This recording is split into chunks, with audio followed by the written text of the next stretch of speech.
Why is the ego the source of bondage and suffering? Let's find out what the greatest spiritual story ever told has to say about this.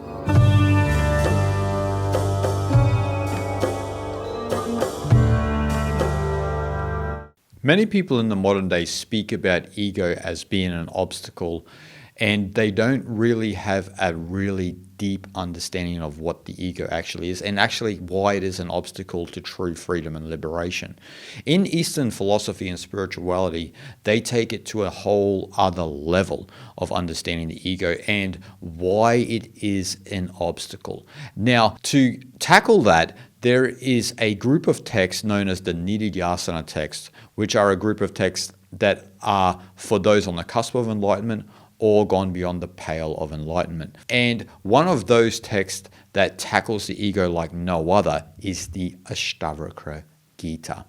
Now, I want to read to you today a very simple but important verse from the Ashtavakra Gita on why the ego itself is an illusion and the number one obstacle to your true freedom. When there is no I, there is liberation. When there is I, there is bondage. Considering thus, easily refrain from accepting or rejecting anything.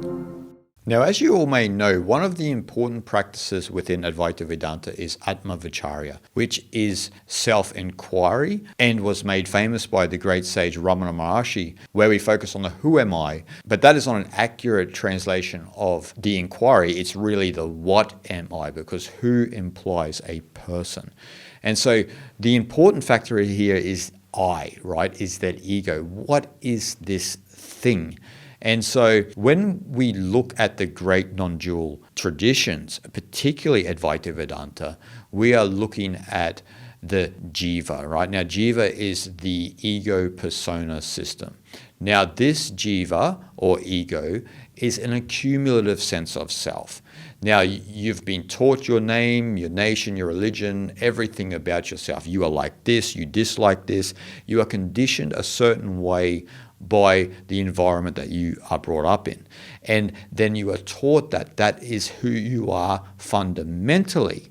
Now, that might be who you are as a person in society and in your family, but that is not who you are fundamentally. And that's what these texts are talking about. These texts are saying that that I is actually an accumulative sense of self that does not have any lasting permanent qualities. But instead, you are truly the undifferentiated consciousness of Brahman, the ultimate reality of existence. And you are that because within you, you have the Atman, which is identical with Brahman. Atman is that undifferentiated consciousness within you. So when we think about the ego, right, or the jiva, it is a differentiated state of consciousness. It is everything that you've learned, the conditioning that you've endured, and that's who you believe you are. And that's how you actually see the world too, from that perspective. You see it through that subjective lens, and then that's why you suffer. And so that's why you are bound. That's why Ashtavakra says in this chapter that the I is the reason that we are in bondage. We are bound because of the I. And so when we go through our life, we continually suffer because we've bought into this illusion that we are this I, right? And so that means that when things come into your life, it sticks to you, right? Your mind is sticky. And so if someone says something, it triggers something in you. If someone avoids you or someone is ignoring you, there's a sensation within you that you feel like there's something wrong here. Like, why is this person doing this to me? Because you are stuck in this identity. And so things are coming in and out of you, and it's either sticking, it's triggering you, it's making you emotionally react to the world around you. And so as an ego, you believe full-heartedly in this body-mind matrix. You believe that this identity, this person I am, this body I am, is a permanent, lasting fixture in the world. But what you realize is that as you get older and older and older, that this life is completely impermanent. This person that you've invested in all through your life is an impermanent aspect of reality. It is a wave in the great ocean of Brahman. but it is not the ocean itself.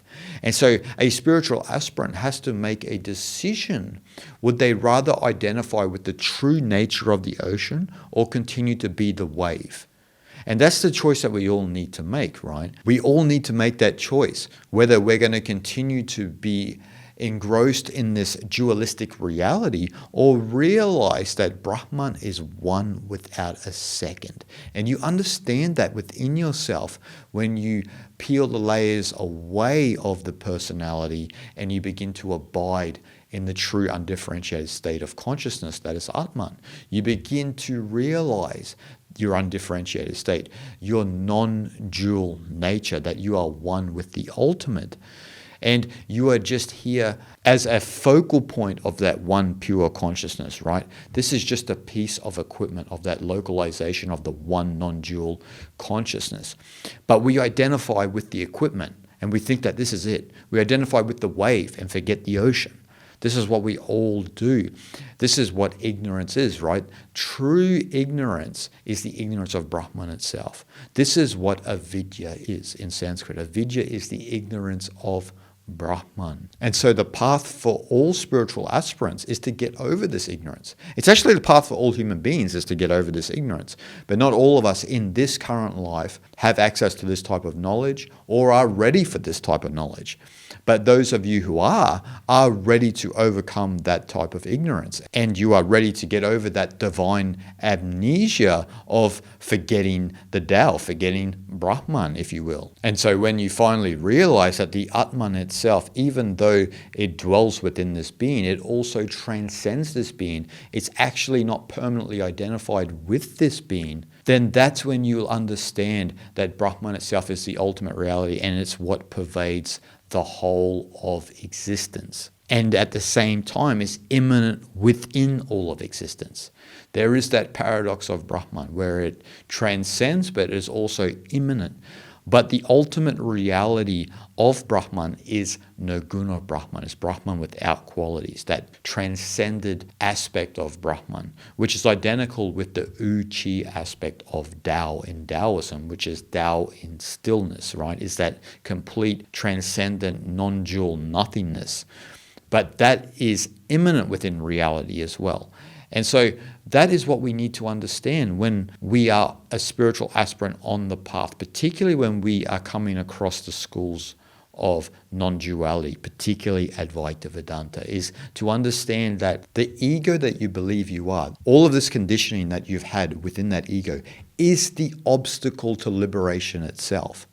It's not just an obstacle in your life, as a lot of teachers in the modern day talk about the ego. It's an obstacle to the realization of Brahman. It's an obstacle to enlightenment because the ego itself is like a dam in the river, because all of the beliefs, all of the conditioning and the subjective viewpoint it has eclipses the real reality of Brahman.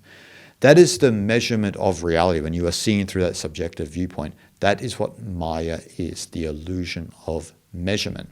And so we have to remove the I from our existence because it is illusionary anyway to see reality as it truly is. It doesn't mean you won't function as a human being anymore, but it means the belief in your identity has disappeared. It's when we have a belief in this identity, when we believe that this is wholeheartedly who we truly are, then we begin to defend the ego, the identity, as if it is who we truly are, but it's not.